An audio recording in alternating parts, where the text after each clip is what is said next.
My name is Jaap Jansen. I'm program maker at Studium Generale. And I'm joined tonight by our guest speaker, Thijs Lijster. And I would like to thank you as well for coming to Maastricht all the way from Groningen. And there were a lot of difficulties with trains that didn't run and buses you had to catch, but fortunately you were here just in time. So thank you. I'm very pleased and very happy to have you here. And Professor of Thijs Lijster is a professor of philosophy of art and culture at Groningen University. He has written and co-written several books like Verenigt U, Onder Filosofen and De Kunst van Kritiek. And besides books, he regularly publishes in magazines like Filosofie magazine, for example, and De Groene Amsterdammer. And his book, De Grote Vlucht Inwaarts, was shortlisted for the Socrates Wisselbeker, and that's one of the Dutch, or the main Dutch award for book of philosophy, which is awarded yearly. And he was awarded the Essay Prize of the Royal Academy of Dutch Language and Literature. And tonight, Thijs Lijster is going to talk about his new book, Wat we gemeen hebben in Dutch, and in English, What we have in common. Once we shared woods and fields and waters, and everybody could make use of it as long as one didn't take too much of it and took the others in consideration. Nowadays, everything is owned and merchandised, but the economic crisis, the pandemic, and the climate crisis have shown that the neoliberal idea of us as autonomous individuals, as consumers actually, striving for our own individual success, might not be as viable as we thought it was be. Those crises made us realize more and more that we are all connected. So, what binds us in a world where common property is increasingly privatized? That's the question which is on the table tonight, and Thijs Lijster is going to address this topic. The lecture will take approximately 45 minutes to an hour, and after the lecture we have time for discussion and for questions, and we'll try to end this evening at 9:30. Well, I hope you have a learning evening, and I hope you will enjoy this evening, and I would like to give the floor now to Thijs Lijster. Please give him a warm applause.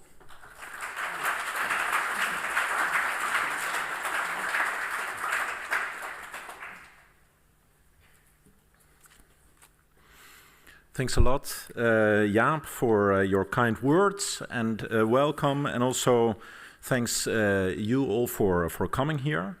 You're so far away, but I'll make the best of it. I would like to start my lecture with a short anecdote.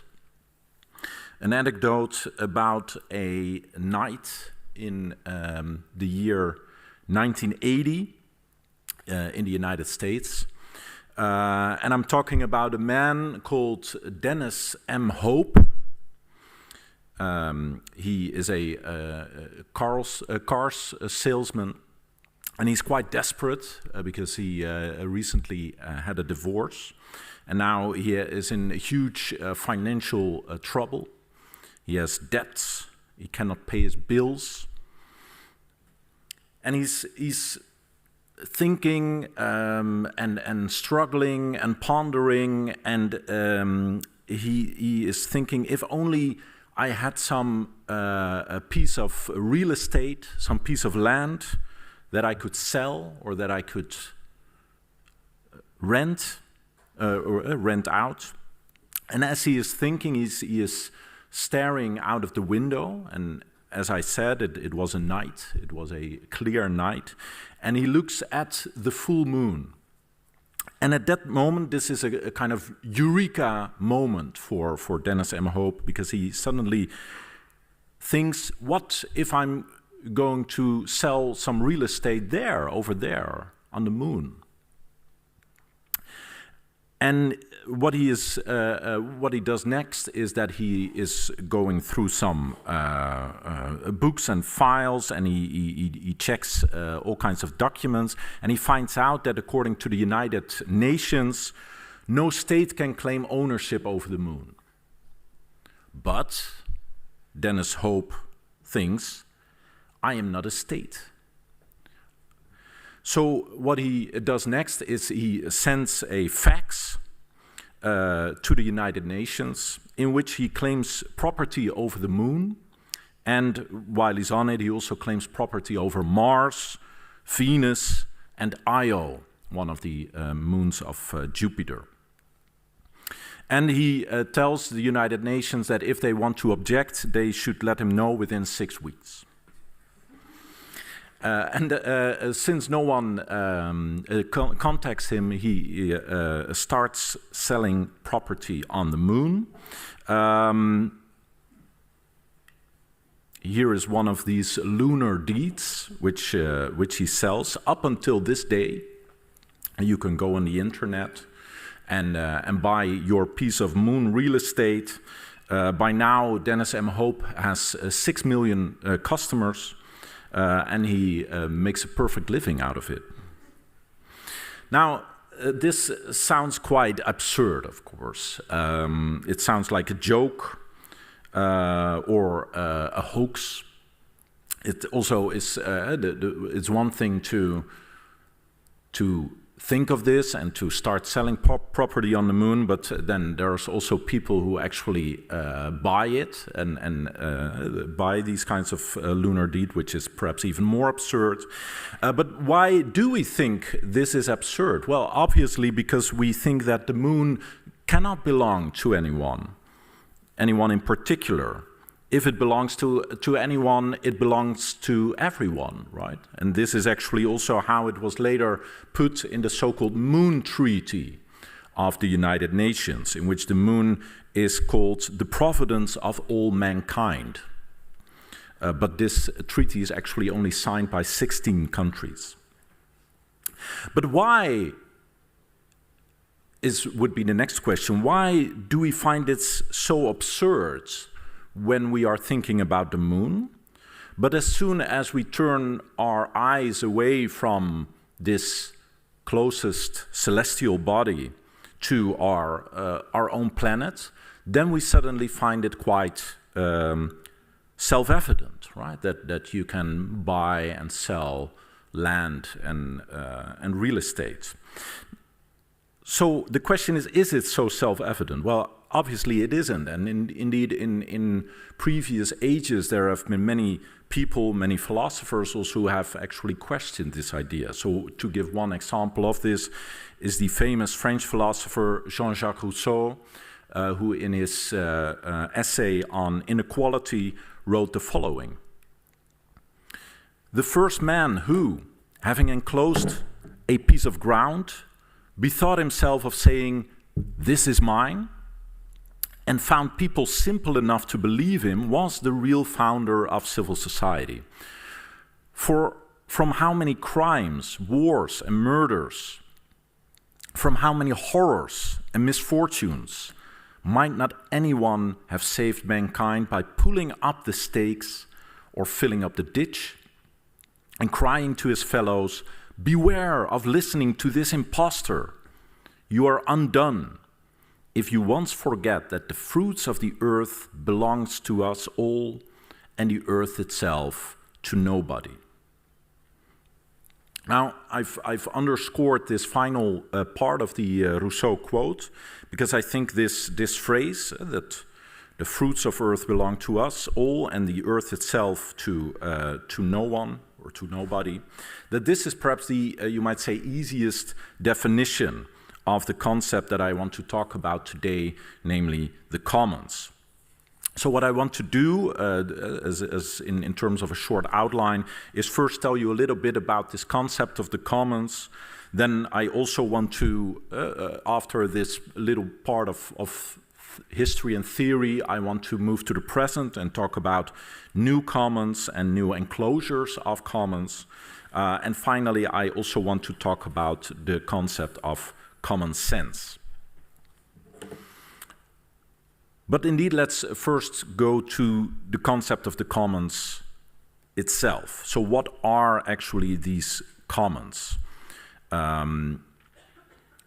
If we look at the etymology of the word, then indeed commons comes from the old French commune, or even further back to the Latin communis, which means shared by all, rotating, owned by many different people. And interestingly, I think to add to this is that it is not only a matter of shared ownership, but also very much a shared responsibility, right? So it very often common also, or at least the last part of the word, munis, also refer to a kind of gift that was given but not owned, often referring to a kind of a public office, for instance, the munis. But if we go to, let's say, a more, well, commonsensical notion of the commons, then commons refer to resources that are freely accessible.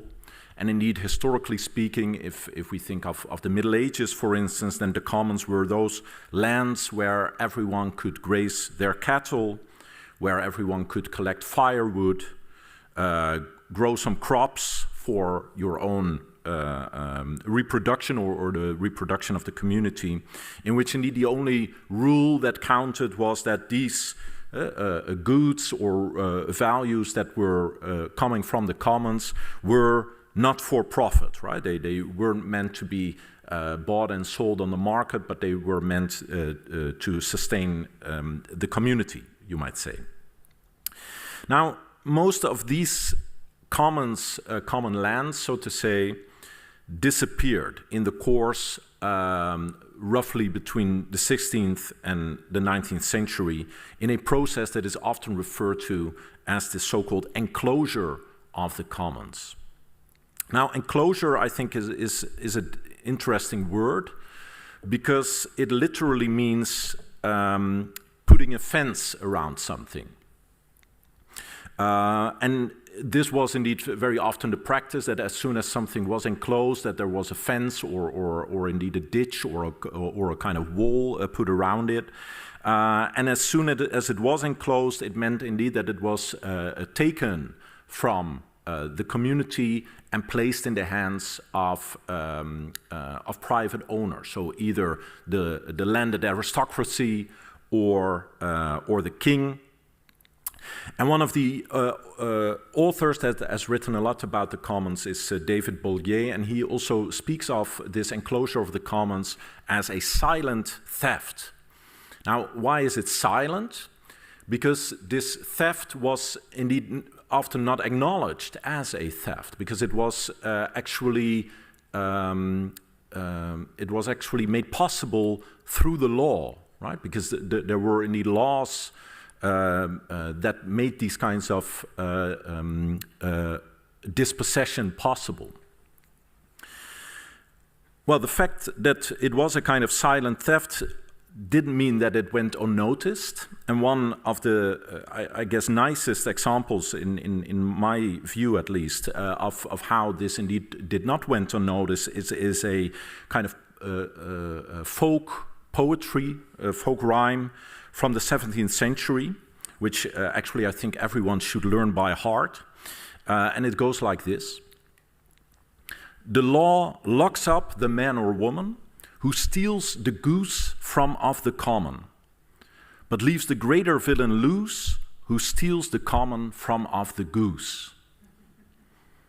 Right here, I think you very clearly see this silent theft, that indeed the person who steals the goose is considered a thief, put in jail, comes before court, but actually the greater villain is the one who steals the common from off the goose, and these are the people who stay loose, so they get a free pass, so to say. Now, this poem indeed already shows that there was indeed a struggle already from the Middle Ages onwards regarding these commons. There are many different historical books written about this. Very interesting books, for instance, by Peter Linebaugh, who writes about this history. But one perhaps more familiar examples are also movements like the diggers and the levelers. And what I find interesting is that already in the names of these movements, you see a connection to this act of enclosure, right? Because what the diggers were doing was indeed digging out the fences that were around the commons. And what the levelers were doing was indeed leveling the ditches and the walls that were put around a common land, right? So this was, you might say, from the outset, from the get-go, there was a kind of struggle between, on the one hand, the enclosure and dispossession of the commons, and then all kinds of attempts to retrieve the commons and to reinstate the commons. And this history, as Karl Marx wrote, the history of this, their expropriation, or indeed enclosure, is written in the annals of mankind in letters of blood and fire. And Marx can, of course, always write it so dramatically, but of course it was dramatic, right? If you think about the histories of colonialism, which is in many ways the history of enclosures of commons, which indeed went along with a lot of blood and fire, you might say.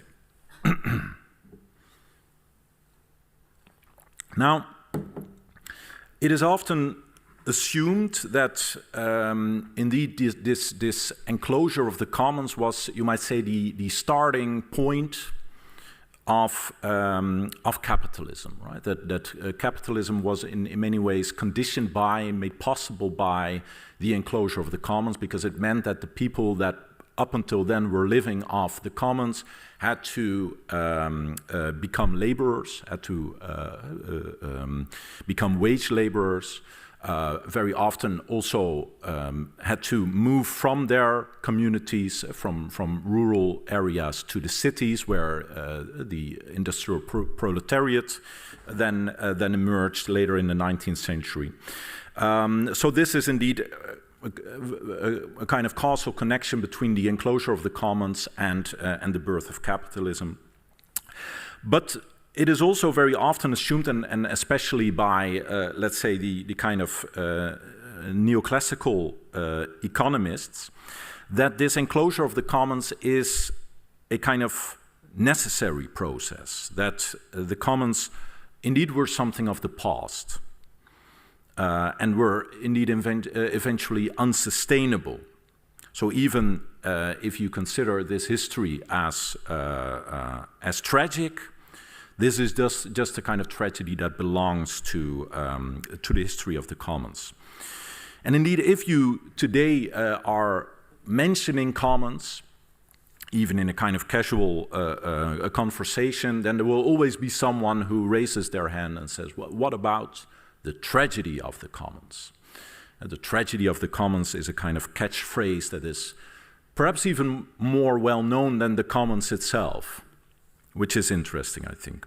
So what is this tragedy of the commons? The tragedy of the commons refers to an article from 1968 by Garrett Hardin, who wrote about a situation, in a way it's a thought experiment, a situation in which you had a couple of herders which all border on a common field.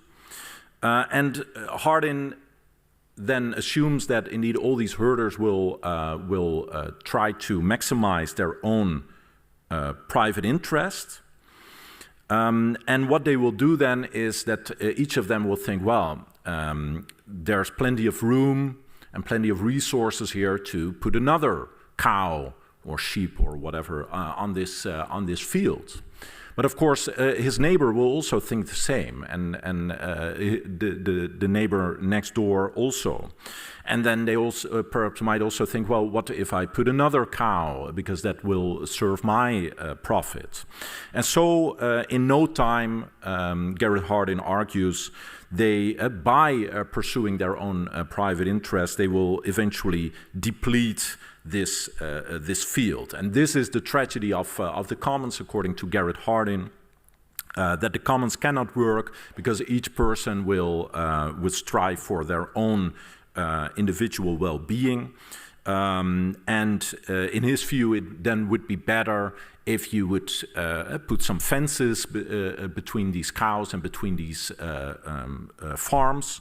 And then every farmer has, in a way, their own responsibility over their own field, and they will make sure that they won't put too much cattle on this field. So this was the tragedy of the commons. It's, in many ways, you might say, a persuasive story. The problem is only that it's untrue. It's an untrue story, or at least an untrue story regarding the commons. And this was shown already in the 1990s by the American political scientist Elinor Ostrom. This is her, who was the first woman actually to win the Nobel Prize for economy. In 2006, if I'm correct. And what Elinor Ostrom did, amongst many things, was indeed to take issue with this idea of the tragedy of the commons, because she noted a few problems with Garrett Hardin's famous story. In the first place, namely, that these farmers are actually never communicating with each other. They indeed are thinking for themselves, what is my private interest? I'm going to put this extra cow on the field. And it seems as though they are never in conversation with one another. So what Ostrom also says is that this is actually not a commons.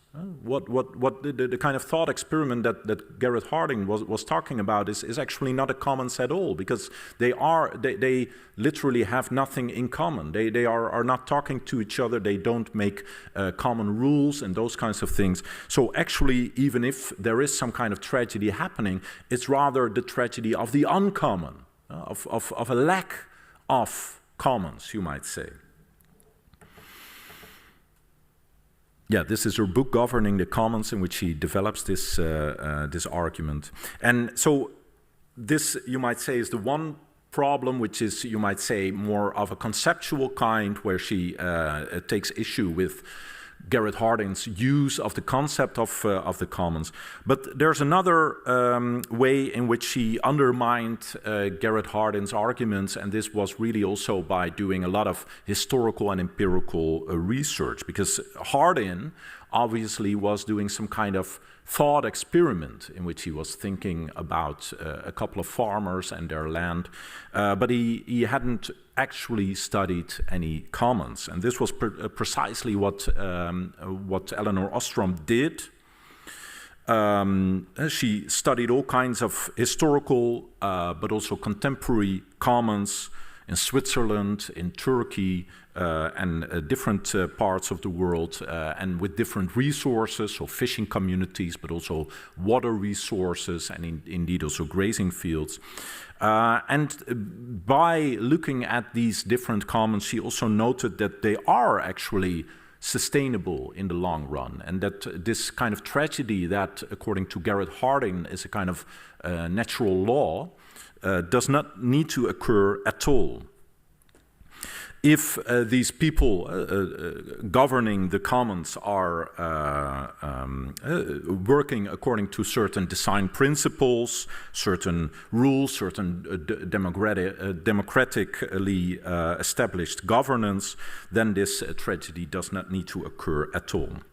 And it is indeed also largely thanks to Ostrom that we thank this revival of the commons from the 1990s onward.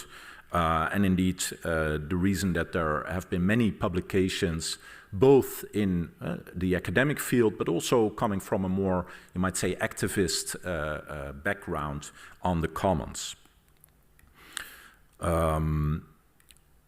So here is a kind of working definition from the International Association for the Study of the Commons, which says, most generally, the commons refer to a broad set of resources, natural and cultural, that are shared by many people.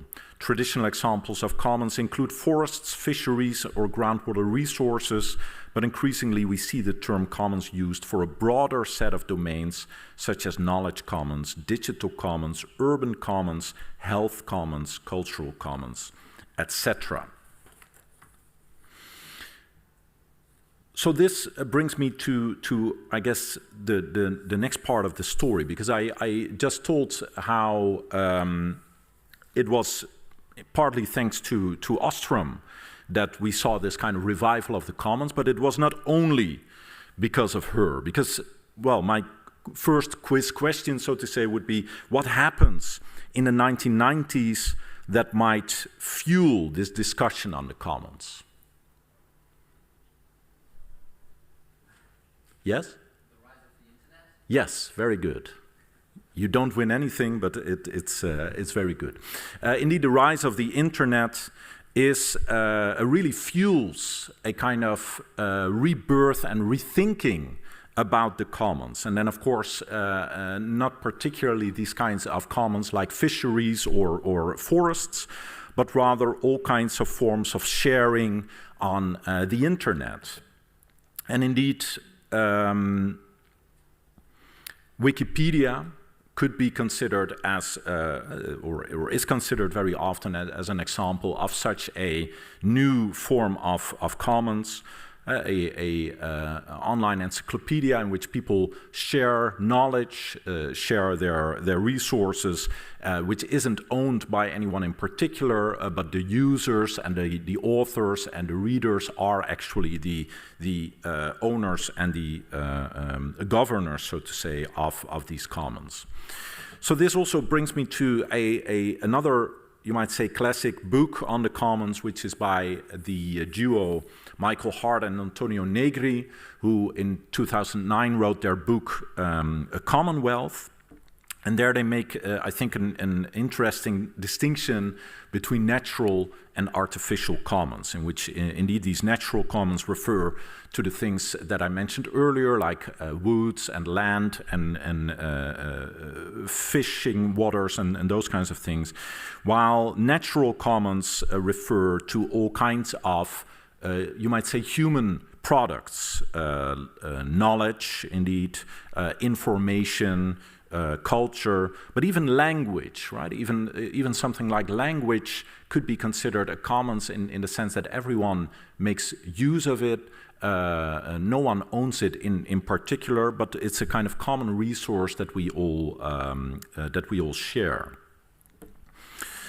And what they indeed also say, let me perhaps make a slight detour. It's a bit besides the point, perhaps, but I still think it's interesting to share.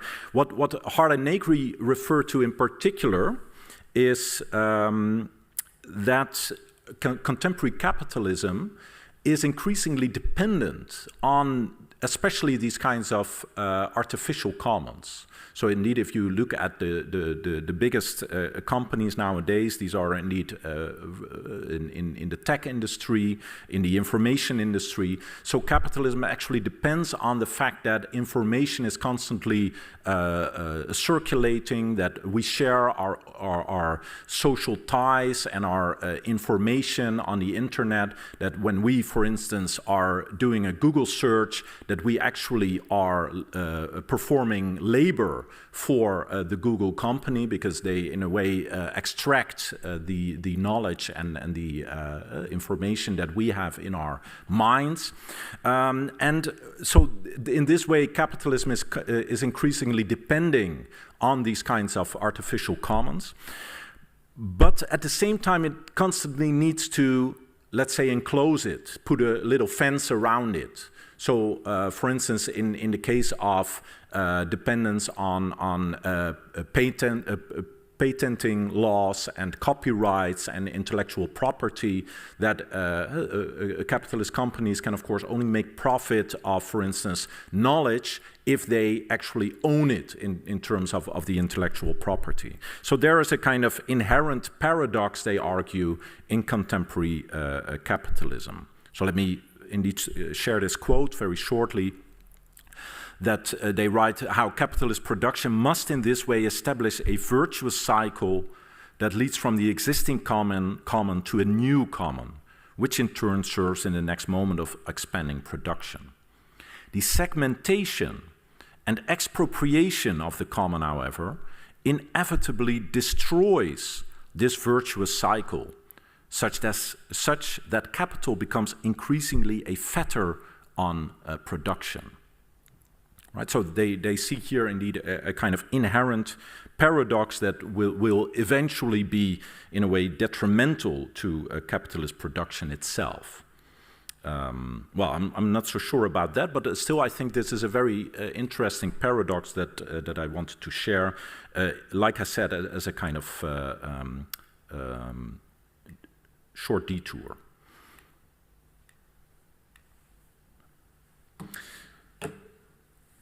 Now, I talked about how indeed all kinds of new commons emerge, and you might say that with these new commons also come new enclosures. And this is, I think, very interesting and important to note, that indeed this kind of enclosure of the commons that already someone like Marx wrote about, it was not a one-time event, right? Even in Marx, he seems to suggest this. He talks about primitive accumulation as the kind of first moment of capitalism as primitive accumulation. This was the moment of enclosure of the commons. So primitive accumulation implies indeed that this was something of long ago, but that now capitalism has matured and is not in this kind of primitive phase of theft, you might say. But according to many contemporary scholars of the commons, this is actually not correct, and this enclosure of the commons is still happening, and actually was never away. And especially neoliberalism is indeed considered quite often as a kind of new moment of enclosures, especially on a global scale. You see that all kinds of resources that up until then were collective or shared become a private property. And here I've added a couple of examples, the privatization, for instance, of water resources. This is something that companies like Nestle and Coca-Cola are very much in the process of doing. They are expropriating and dispossessing all kinds of water resources, especially in the global south. The same you could say about a company like Monsanto, who develops these kinds of one-year seeds that farmers have to buy each year again with the company, instead of being able of growing their own crops, which then regenerate their seeds. So these seeds are indeed manipulated in such a way that they can only provide crops for one time only. So that indeed our very means of reproducing ourselves are increasingly in the hands of private capital. And even, indeed, I started, of course, with this example of Dennis Hope, which sounded quite absurd, but even space, you could say, is dispossessed In I think 2015, the United States Congress accepted the U.S. Space Act, which allowed for the mining of asteroids, so that indeed private companies could go into outer space and mine asteroids, which in fact comes down on the privatization of space, right? Then there are, of course, also all kinds of new enclosures related to that, to those artificial or human commons that I mentioned earlier. I already referred to copyright laws, patenting laws. So, for instance, if you look at the vaccines that were developed during the COVID pandemic, many of the research that went into these vaccines was paid for by public funding of science. But now you see all these companies making huge profit out of, you might say, what was or what should be a public good. And in the same way, I already referred to indeed the big tech companies like Facebook, Google, the kind of platform capitalism, which indeed makes their profit based on the data that we share and that we generate, right? So there's actually a nice phrase by the scholar Mackenzie Wark, who argues that today we no longer have the culture industries, but we have the vulture industries, because the culture industries no longer make cultural goods that entertain us. No, we now need to entertain ourselves by making our videos with TikTok and YouTube, and we are constantly entertaining ourselves, but we don't get the fruits from it, because these are picked by the big tech companies, of course, which indeed are mere vultures, you might say. And indeed, also the city as a commons. This is also so in the book that I'm talking about. I devote a couple of chapters to different kinds of commons. So one is about the university as a commons, one is about data as a commons, and indeed one is about the city as a commons.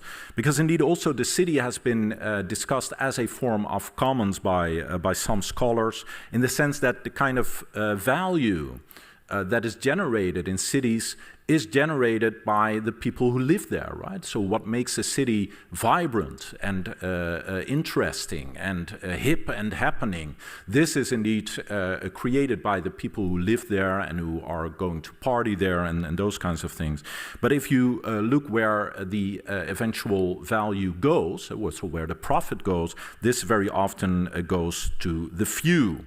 And this we see, of course, all around us, a general crisis of affordable housing.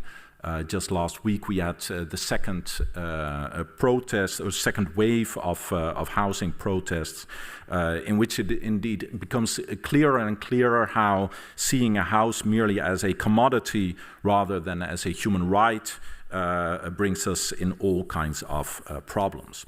So all these examples in a way prove that this enclosure of the commons is not something that lies behind us as a kind of historical event, but is actually an ongoing process. Well, that sounds perhaps a bit pessimistic, but on the bright side, you could say, this also contains a kind of hopeful kernel, namely that if this enclosure is happening all the time, it also means that apparently these commons never go away once and for all. And indeed, the scholar Massimo De Angelis, who wrote a beautiful book about the commons, he says, it is important to emphasize not only that enclosures happen all the time, but also that there is constant commoning. And what I particularly like about this quote by Massimo De Angelis is that he indeed writes about commoning as a verb rather than about commons as a noun. And indeed, as I also write in the book, you could say that the commons are actually not a kind of static thing, but are actually something that consists at least of three ingredients. And indeed, three ingredients are often mentioned also in the literature, namely that you have the resource, which you could indeed call the commons, or as Elinor Ostrom calls it, a common pool resource. Then you have to have an activity of commoning, of the active act of sharing. And finally, you need to have a group of people who are involved in this act of sharing, and this is the community. And so, to give a very simple example, if you have your community garden, then of course you need to have, then the commons would be the garden itself and everything that grows in it and that you can harvest. Then you need the activity of commoning, so you need a group of people that every now and then go into that garden and take care of it. And you need to have indeed this group, the community, which feels responsibility for this commons and who share it. And interestingly, I think all these three moments also depend on one another. So this community is defined by their acts of commoning, right? It's not that this community is defined by a certain shared characteristic, or even something that they literally have in common, but rather the community exists only on the basis of the acts of commoning, right? That they are involved in these acts of sharing. Now, a final ingredient that I add to this is a common sense. And this is a bit of a play with words, you might say, but well, that's also my profession, you might say, as a philosopher. So that is what I now want to go to common sense. First of all, another quiz question: what do you see here?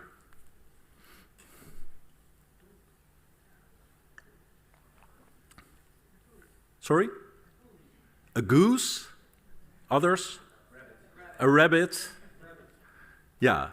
Well, this is, it's both correct, you might say. Or, well, goose or duck. This is at least the famous Gestalt switch picture, right? In which you can, in one and the same picture, you can see both a rabbit and a duck, or a goose. It's also fine.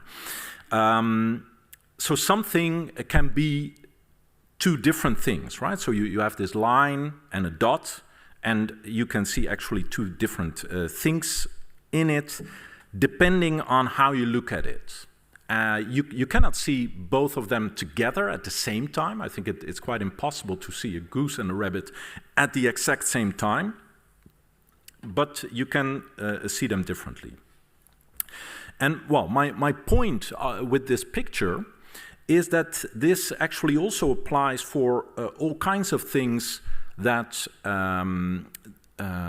that I've been talking about. So, for instance, indeed, housing, or indeed education, which we can either consider as a form of private property, or as indeed as a commodity, or we can see it as a commons. So indeed, something like a house, you can either see it as a collection of bricks and that is to be bought and sold on the market, or you can see it as a commons, or as part of a commons, as something that should be equally shared as a kind of basic right. Now, I think this distinction between commons and commodity, it's not exactly the same as this bunny versus duck, because in this case of the picture, when you either look at it as a bunny or as a duck, the picture itself doesn't change. And I think the point that I'm trying to make with the distinction between commons and commodity, is that as soon as we start seeing something as a commodity, it will change, right? It will not stay the same. So, for instance, commodification of education, it's not only putting a label or putting a price tag on something. It also means to really change the relationship, for instance, between student and professor, and to indeed treat a student differently, not as belonging to a community of knowledge, but rather as something as a kind of product that you want to get out of the factory as soon as possible with sufficient knowledge and a diploma, right? So then you are indeed going to treat your student either as a customer or as a commodity or as a kind of mixture of both. And I think the same goes for housing, indeed, that as soon as you start treating houses as pure real estate, it will indeed also change how you relate to it. It will change the very outlook of cities, right? So in that regard, rather than this bunny duck example, the distinction between commodity and commons rather is something like this, that you might start with a kind of a gestalt switch in the middle, but then as you start treating it as a commodity, you will move increasingly away from that middle point, so to say. And it will indeed turn into an entirely different animal. Now, I also take a look at the time, which I'm running out of. Of course, we have experienced a couple of decades of neoliberalism, right? And neoliberalism is indeed characterized by, by many different things, but at least also by the commodification of everything, right? That neoliberalism is not only about the free market, but it's also about creating markets and commodifying things, even things that were not yet commodified. So indeed, housing, education, energy, resources, even up until ourselves, right? We are now all entrepreneurs of ourselves. We all have our little bag of human capital in which we invest in our relationships, and we do want to get sufficient profit from it. So we are also treating parts of our lives and parts of our society in terms of commodities that up until then weren't part of it. And the power of this discourse, of course, always was that indeed there is no alternative. Margaret Thatcher, as a nickname, also had Tina, of T-I-N-A, there is no alternative. Now, you might say that by now, and indeed since the financial crisis of 2008, we do have an alternative, but the alternative is all kinds of forms of neo-fascism. And indeed, you very often see in national elections that you have a kind of candidate who is of the kind of neoliberal center versus a candidate of the far right. So Biden versus Trump, or Macron versus Le Pen, and so forth. And the American philosopher Cornel West, he indeed said that we now constantly have to choose between the neoliberal disaster and the neo-fascist catastrophe. And he indeed also emphasized that this is actually a false choice, right? Because both are actually based on exploitation, on exclusion, and on extraction. So I think the challenge that is before us, and the question indeed, is how could we restore this sense of community, indeed a common sense. And like I said, it is a bit of a play with words, because common sense usually refers to that what is self-evident, right? A common sense as something that does not require any argument, that is clear to everyone, it's just common sense. Now, the kind of paradox is, of course, that the commons are actually not common sense at all, at least not in our contemporary society. It's rather the opposite of the common sense. So I guess my attempt also in this book has been to make the commons common sense again, and that we indeed also require a kind of almost literal sense next to our five senses, so to say, a literal sense to see and to experience the commons. Because they are, in fact, all around us. There is indeed constant commoning, as Massimo De Angelis also emphasizes, but very often we overlook it, or we do not consider it in that way.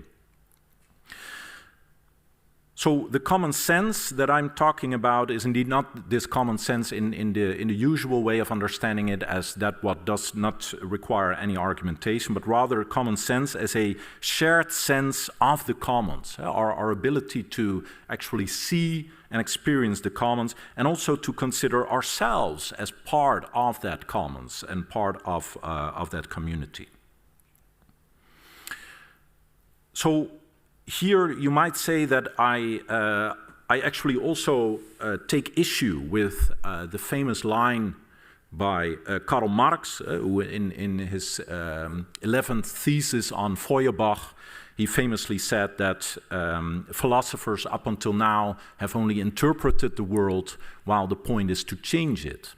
Now, although I in many ways agreed with what Marx was saying, I think at this point he was not entirely correct, because I think in order to be able to change the world, you also need to interpret it, right? You first need to, in a way, reinterpret it, and you indeed need to reinterpret, for instance, a house or housing as a commons, or education as a commons, or data as a commons, or land and food resources as commons. And only if you indeed look through that lens, you might say, of the commons, then you will perhaps also start struggling to reclaim those kinds of commons, and see indeed also the kind of absurdity of commodifying those kinds of areas of life that actually should be shared resources.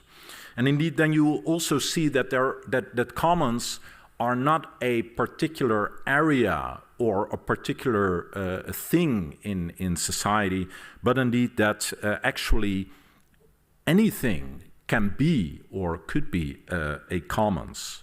Omnia sunt communia, as the phrase by Thomas Münzer went.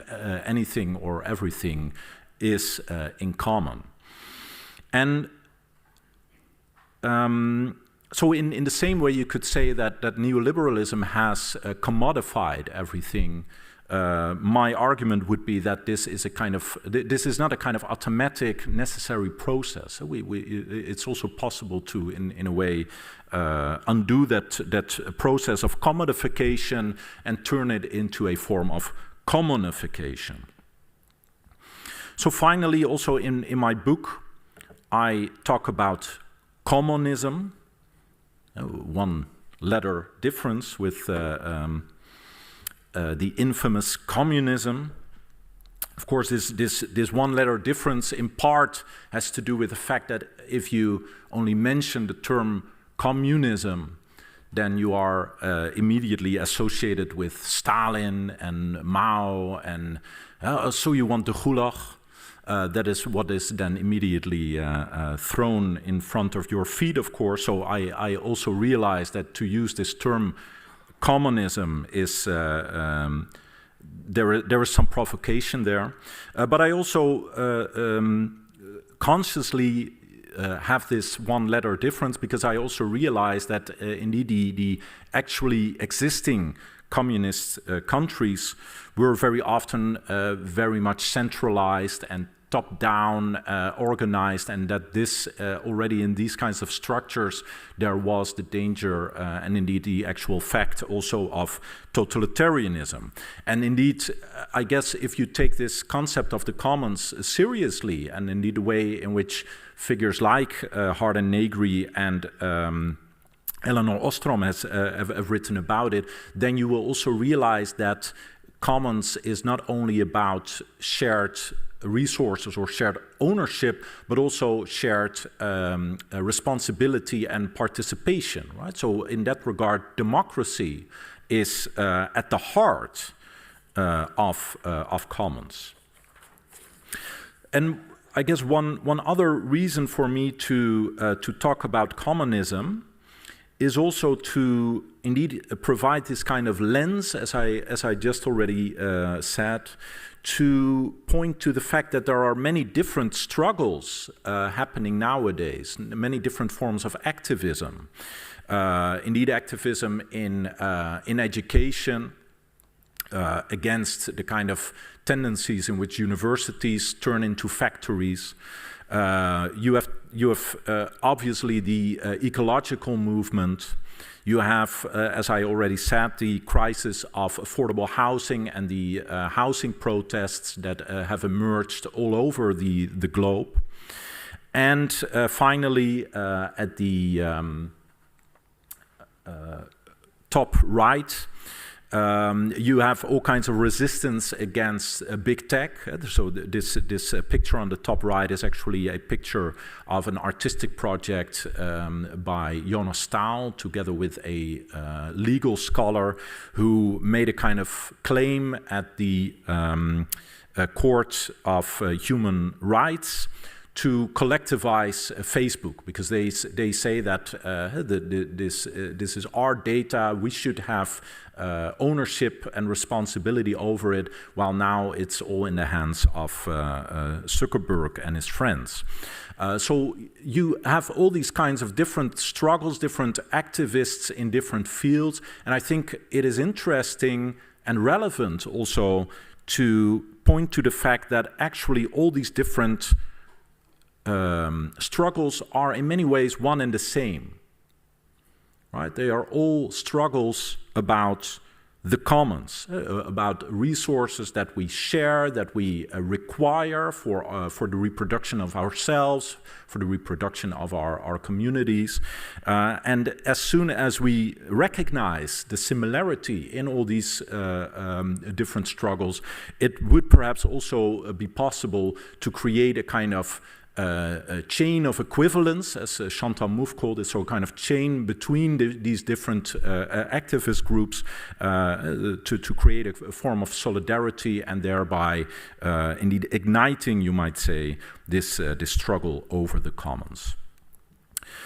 So I guess on that note, I want to conclude. Thanks for your attention, and I'm looking forward to your questions.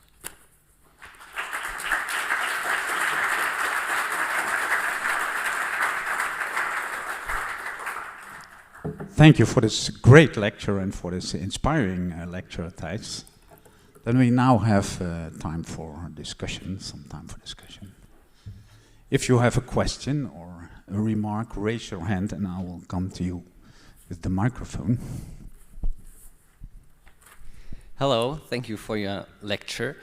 My question is, how do you think, or do you think that the enclosure of communism is connected to human settlement and farming?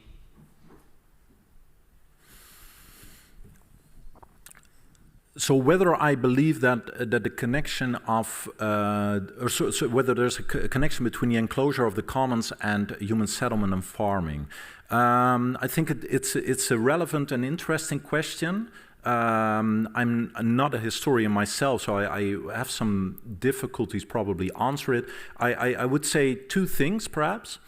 The one thing would be that if you look at, indeed, the history of farming, I think this far precedes the enclosure of the commons, right? If you think of the enclosure of the commons, at least in the way that figures like Marx, but also Adam Smith and others write about it, they really see this emerging from the 15th or 16th century onwards, while the history of farming, of course, far precedes that. I do think there's a very interesting connection between our modes of resource gathering, reproduction on the one hand, and political institutions on the other hand. And here I would actually very much recommend the recent book by David Graeber and David Wengrow, The Dawn of Everything. I think the book is a nice title, ambitious. But they indeed also address this issue, that there's this kind of popular argument, which, for instance, is found in the bestseller books by Harari, I think is the name, where indeed he makes this kind of immediate link between farming and authoritarian structures of society. And Graeber and Wengrow, they deconstruct this argument actually based on all kinds of archaeological and anthropological research, especially in the Americas before it was colonized. So that is really a very rich study of that link. Yeah, you're welcome. Thank you. More questions? Yeah, I will come to you. Hi, the lecture was very nice. I wanted to ask, we're in the time that we're going to extreme capitalism, where that everything is going to be owned as we move. And do you think that distribution of work and labor and hierarchy in the human interactions, do you think it's a product of capitalism, or would it exist if we had established communism? And yeah. Yeah, perhaps first to tie into that first point that you make, that we're moving towards a situation in which everything is owned. I think what has always been the power, so to say, of capitalism is that it constantly manages to find new external domains, so to say, on which to feed. So in a way, and this is an argument that is already made by Rosa Luxemburg, actually, she also says that, because Marx, of course, believed that capitalism will end itself because there is this kind of inherent tendency for crisis. And then Luxemburg argued against this because she said, well, there's always a kind of outside of capitalism that capitalism will manage to exploit. And of course, she was mainly talking about colonialism and imperialism. I think you see a very interesting history of the colonization of our free time. This is something that, of course, the Frankfurt School has written a lot about, how free time actually becomes a kind of new domain which has not been commodified yet, but which suddenly becomes a kind of place for all kinds of entertainment products and holiday products and those kinds of things, leisure activities. And there's another book that comes to mind by Jonathan Crary on sleep, in which he indeed says that sleep is this kind of domain which has not been commodified yet, but now you see indeed also all kinds of technologies that try to reduce the number of hours that we actually need to sleep, so that we, well, in the moments that we are awake, we can either work or buy stuff, right? So there's this kind of constant tendency of to colonize different fields that have not been commodified yet. And I think it's also, in that regard, no coincidence that all those billionaires want to go to Mars, right? Because that is now the new place, so to say, to exploit and to expropriate. Regarding your other question, whether this would be any different in a situation of communism or communism or what have you, well, if you look historically at indeed the contrast with the Soviet Union, then I think this was not that different in the sense that, of course, the Soviet Union also constantly was addicted to growth. It also needed to have this constant growth precisely in this competition with the capitalist world also. But in principle, I think it would be possible to stop this cycle in that sense that, for me at least, the very logic of capital depends on growth, right? It can only perpetuate itself, it can only exist if there is constant growth and accumulation. That is the nature, let's say, of capital, and that is why there needs to constantly be something outside it to expropriate and to colonize. So I think if you want to have degrowth, you need to get rid of capitalism. That would be the short answer, I guess. The last part is short, the rest was far too long, sorry. You? Yeah. Thanks for the lecture. I liked it, and it's clearly from a philosopher, because I had hoped that you would give some rules on how we can go from here. But going back to your first picture, where the four people were standing around the common, and the idea was there that that each farmer wanted to have more cows. I would say, look at the situation, if it's successful, there will be more farmers for the same amount of common, which will end up in a problem also, where they will stand up against each other probably, because there's not enough food anymore for everybody in the end. Is that not a problem also in the commons that you were describing much later? That actually, if you talk about commons, you need to have that in a space that everybody can oversee.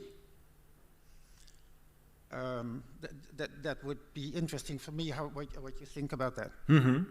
Yeah, perhaps first with regard to that first remark about the lack of practical examples or rules.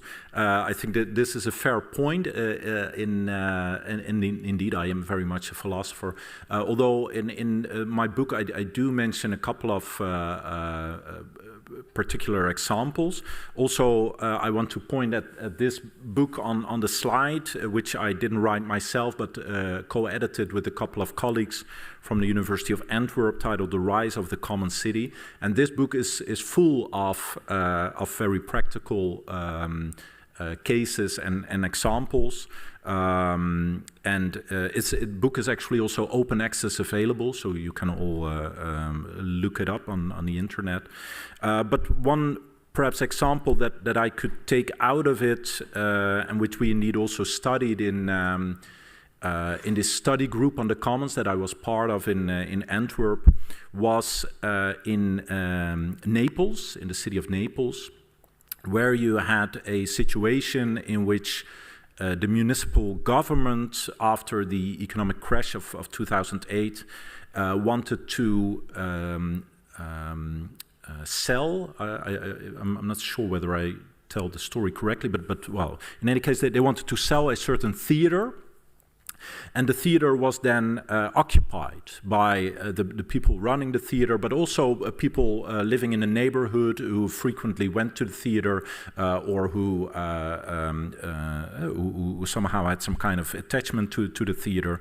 And this was meant to be something only of a few days, but actually the people stayed there for longer and also organized all kinds of activities there. So they had a library and they had indeed theater events, cinema events, and those kinds of things.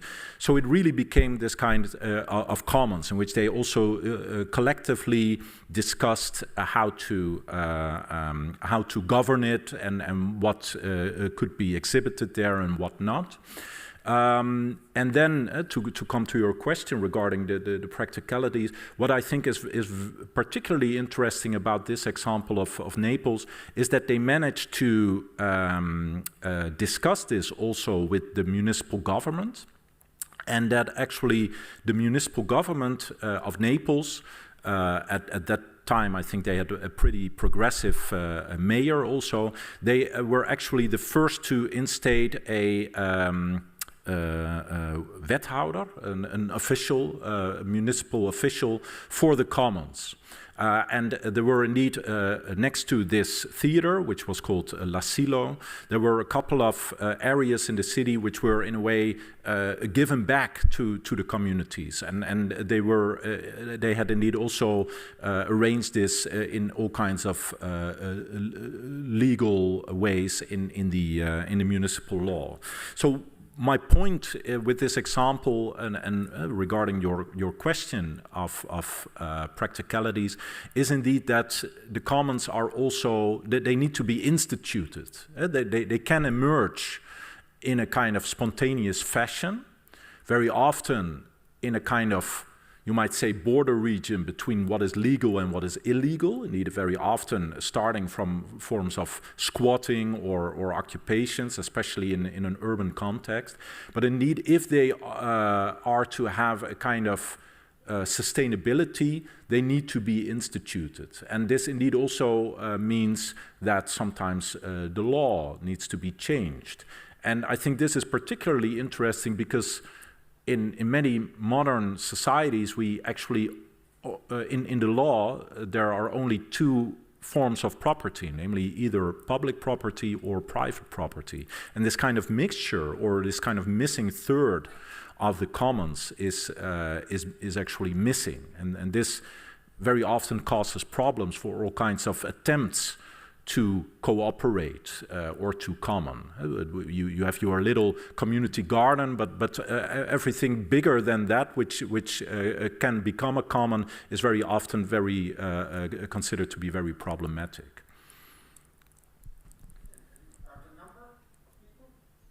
The number of people, yeah, I think that's also an interesting question. If you look at some of the cases that we also discussed in Antwerp, then if you talk about, let's say, these kind of physical commons, then very often you had a kind of number of maximum 50 people or so that could be part of such a commons in which you could still have a kind of face-to-face relationship. But I actually think that it does not need to be restricted to that, right? And that you can indeed also build in these kinds of institutions, well, such as Wikipedia, for instance. I'm not saying that this is ideal, but they do manage to create kinds of rules and institutions in which you can have a community which is far bigger than 50 that can still function as a kind of commons.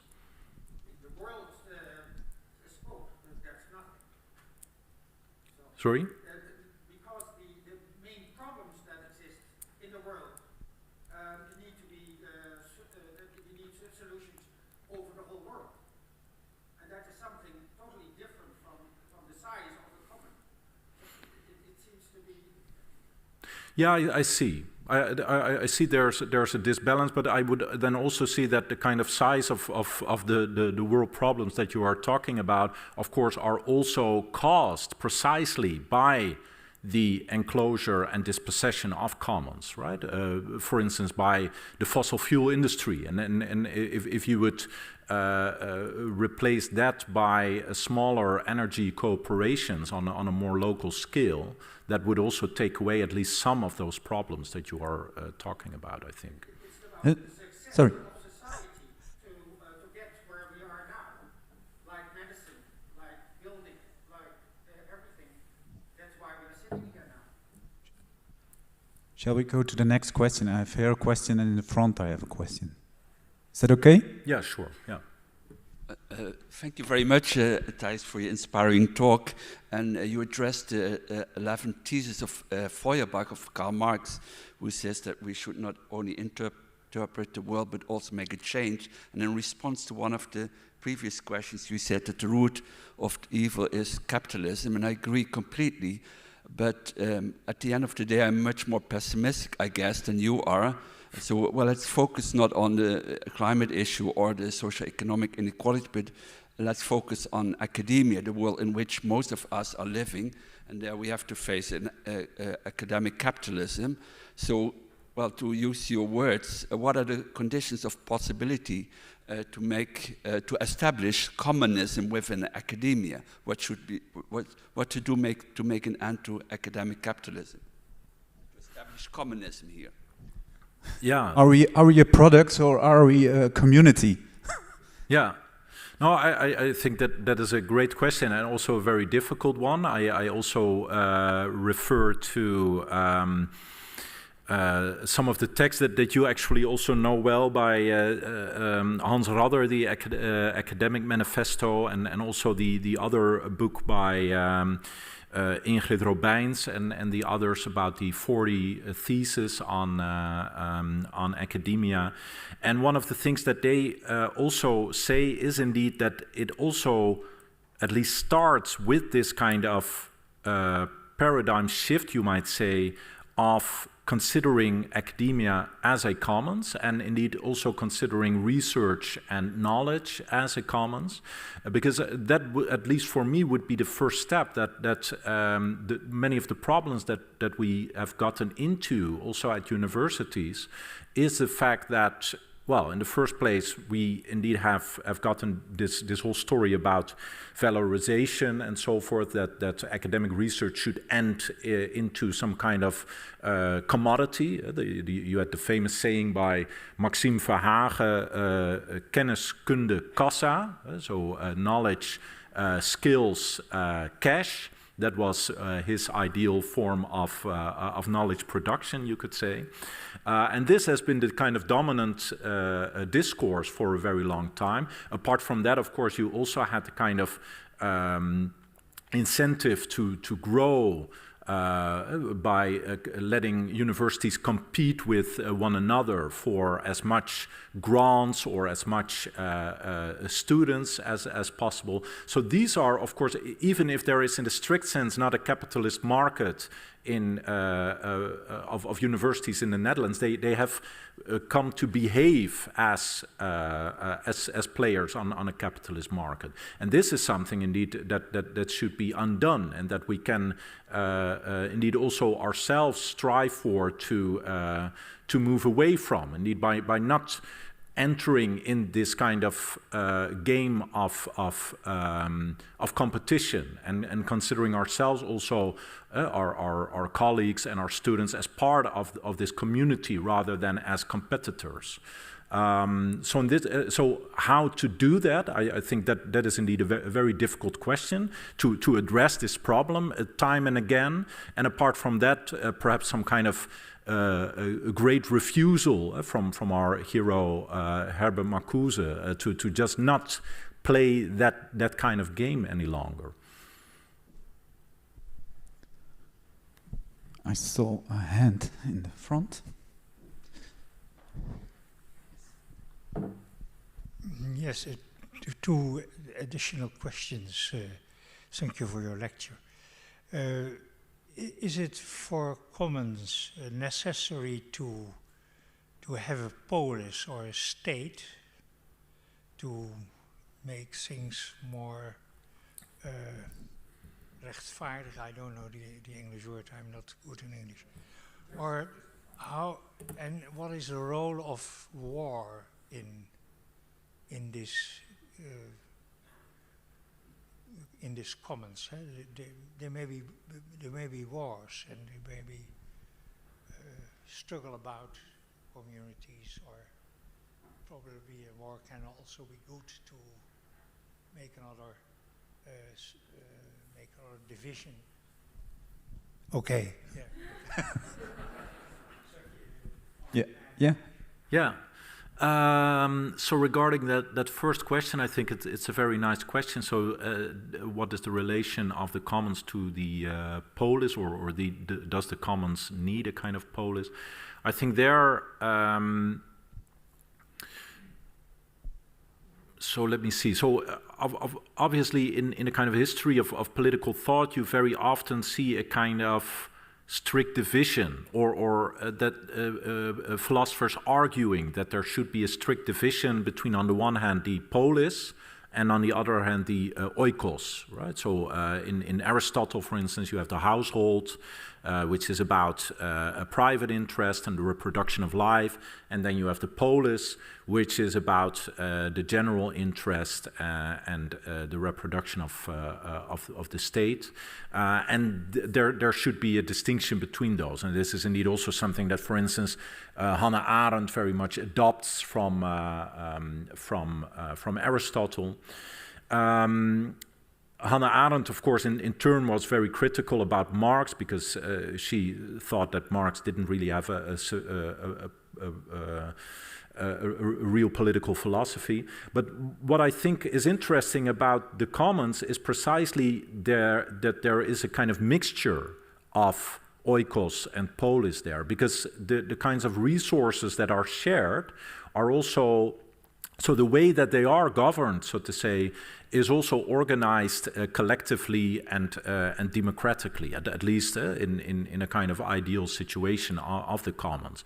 So if I think also of some of these commons that we studied in this project group in the University of Antwerp, there were indeed also these kinds of general assemblies in which people would collectively decide over what to do with this space, or what to do with certain activities. And well, I'm not saying that these were a kind of utopian places, but what I want to emphasize is that the kind of resource that they were depending on and the democratic processes, they went hand in hand, right? So they belonged together. And perhaps to take it one step further, I think that also is an interesting point to take into account with regard to the economy at large, because very often we indeed say that we live in a democracy, right? Because our society is democratically organized. But if you think of it, many people between 9 and 5, they actually do not live in a democracy. They live in an autocracy, where you have a boss, and the boss determines what you do with your time. And I think it would be interesting to think also through this lens of the commons. You also need to think about democracy on the work floor and democracy in organizations. And indeed, I think this polis actually should, in that regard, not be strictly separated from the oikos. It would rather be a point of taking politics into also economic processes. And while right now you see that many companies are actually governed either indeed by the boss or by stakeholders, why not let the workers themselves have far more of a say in these kinds of companies? And there are many examples of that. There's a famous example of in Basque country of Mondragon as a cooperation where indeed all the workers have a share in the company and also have a responsibility to govern the company, which is actually quite a successful company. And I think it's interesting if you look through the lens of the commons, that this might also have consequences for how to organize economic processes and make them actually more political. Oh, and then you had your question regarding war. War, yeah. Yeah, that's. I find that a very difficult question to answer. Sorry, I don't really know how to respond to that. I think again in the book that I mentioned earlier of David Wengrow and David Graeber, they talk about obviously more previous societies which were organized as commons, which had all kinds of coalitions in between them also. But I can indeed also imagine that in a situation where there's a lack of resources, that can also very easily create tensions and lead to a situations of war, even if these kinds of societies themselves are very horizontally organized. Let me ask just one last question, because we are running out of time. Just curious. Okay, two questions. How did a professor of the philosophy of culture and art became infected by commons? It looks like something completely different. Yeah, well, that's a good question, and I'm not sure whether I can answer it shortly. But I guess the run-up to this has to do with the nature of artistic and creative labor. So there's, and that is also why this book, The Rise of the Common City, I'm not sure whether anyone got the reference, because it actually refers to another famous book written by a urban geographer, Richard Florida, titled The Rise of the Creative Class. And Florida and the Rise of the Creative Class, which was published somewhere around 2000, he was very enthusiastic that now, with deindustrialization, you see a kind of new city emerging where you have a creative class of artists and creative professionals that make a city kind of hip and happening, and that this will cause all kinds of economic flourishing. And that this kind of creative worker was also almost a kind of ideal type of the contemporary laborer, flexible, autonomous, living in a kind of precarious situation, but very much enjoying that also, because I'm free and I don't have a boss and I'm my own boss and so forth. So there you see a kind of as my colleague Pascal Gille formulated it, that the contemporary worker is a kind of capitalist caricature of the bohemian artist of the 19th century, right? So what we wanted to do also with that project in Antwerp, from which these books are basically the result, is to show how this kind of framework of the creative class by Richard Florida is actually not sustainable at all, because it leads to, well, both on a kind of individual level, it leads to self-exploitation of precarious work, but also on a kind of macro level, it leads to gentrification, of course, because you have these hipsters in a neighborhood, and then you get a Starbucks, and then everyone wants to go there, and then the real estate developers take over, and then all the artists have to move out again because the rent is so high.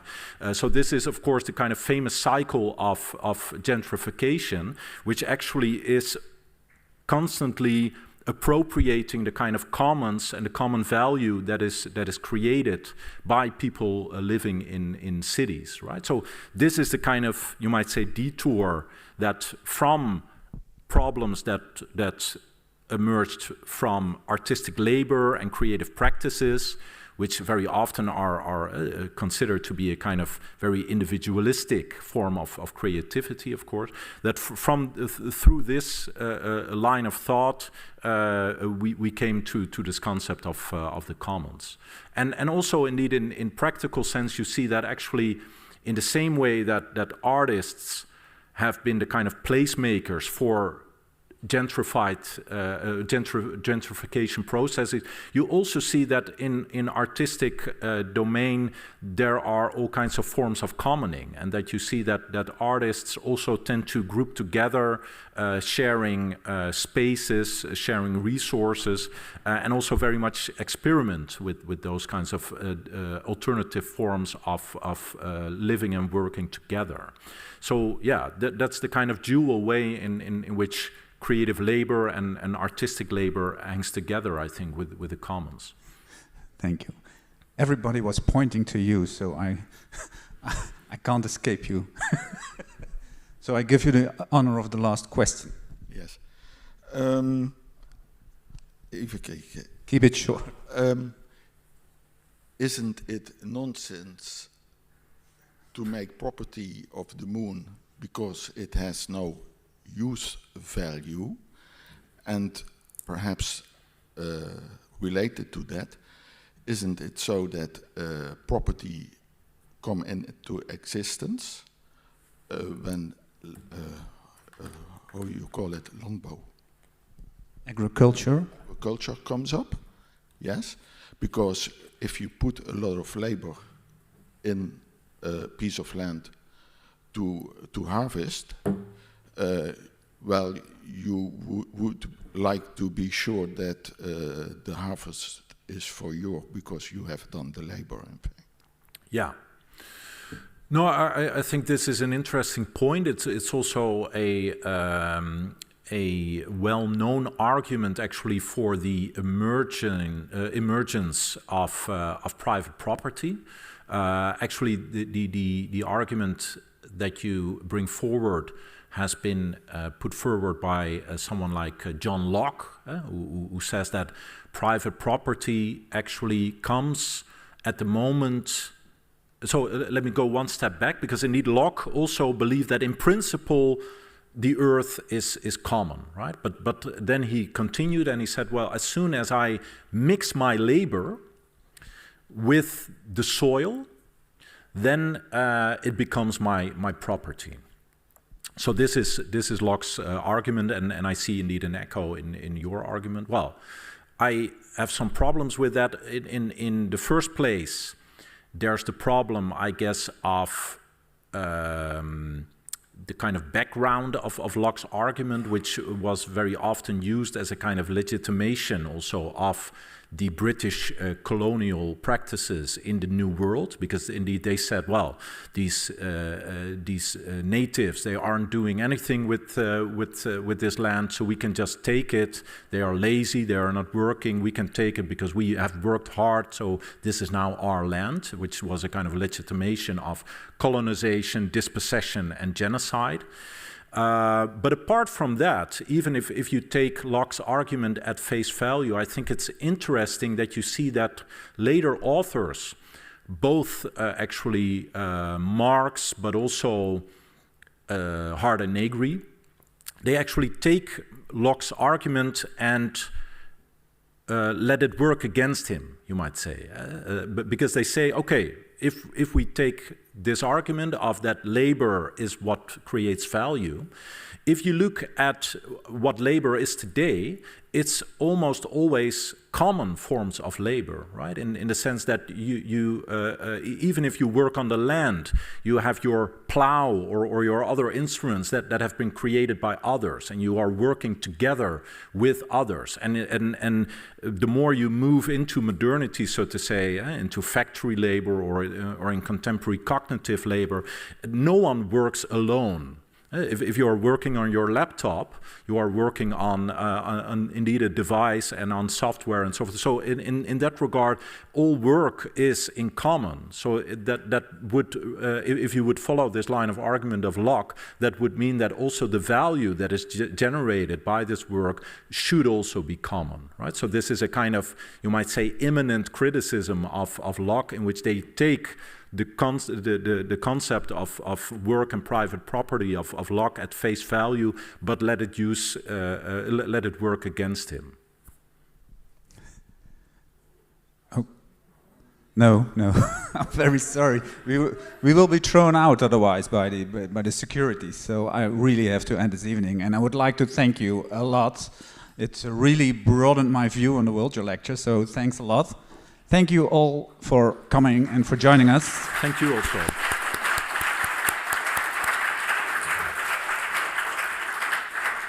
Next week we have a lecture series starting about decolonizing cinema, and the week after we have a lecture about psychedelics. So please come to Studium Generale. I hope to see you next time. Bye bye.